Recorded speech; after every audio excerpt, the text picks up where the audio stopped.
আসসালামু আলাইকুম। আজকের ভিডিওতে আমরা আলোচনা করব বাংলাদেশ সেনাবাহিনীর বিভিন্ন কোর নিয়ে। বাংলাদেশ সেনাবাহিনীর কয়টি কোর রয়েছে এবং কোন কাজ সে সম্পর্কে বিস্তারিত আজকের ভিডিওতে আলোচনা করব। তো চলেন শুরু করা যাক। তো আমরা ১ম এ যদি দেখি ১ম এ যে আমাদের কোরটা রয়েছে সেই কোরটা হচ্ছে আর্ম কোর। যা হচ্ছে ট্যাঙ্ক বা সাঁজোয়া বাহিনী। তো ট্যাঙ্কে যারা কাজ করে বা সাঁজোয়া যানে যারা কাজ করে তাদেরকে বলা হয় আর্ম কোর। তারপরে রয়েছে আর্টিলারি, কামান বা গোলন্দাজ বাহিনী। কামান বা গোলন্দাজ নিয়ে যারা কাজ করে তারা হচ্ছে আর্টিলারি কোরের অন্তর্ভুক্ত। তারপর হচ্ছে সিগনালস, এরা ওয়্যারলেস টেলিফোন, রাডার ইত্যাদির মাধ্যমে যোগাযোগ স্থাপন ও রক্ষা করে। তারপর হচ্ছে ইঞ্জিনিয়ার, এরা যাবতীয় ইঞ্জিনিয়ারিং কাজ ছাড়াও পদাতিক বাহিনীর কাজও করতে সক্ষম। তারপর হচ্ছে ইনফ্যান্ট্রি, যেটি হচ্ছে পদাতিক বাহিনী।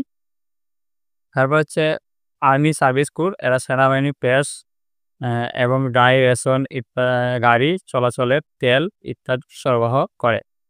তারপর রয়েছে এএমসিসি, আর্মি মেডিকেল কোর, সেনা সদস্য ও তার পরিবারের চিকিৎসা সেবা নিশ্চিত করে তারা।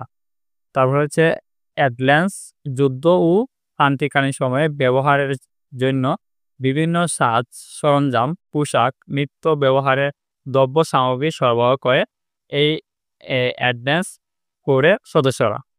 তারপর হচ্ছে electrical and mechanical engineering core, বিভিন্ন ধরনের যন্ত্র তৈরি ও গাড়িসহ বিভিন্ন যন্ত্রাংশের মেইনটেন্যান্সের কাজ করে এই কোরের সদস্যরা। তারপরে রয়েছে মিলিটারি পুলিশ, এরা সেনা নিবাসের ভেতরে পুলিশিং, ট্রাফিক নিয়ন্ত্রণ ইত্যাদি কাজে নিয়োজিত থাকে।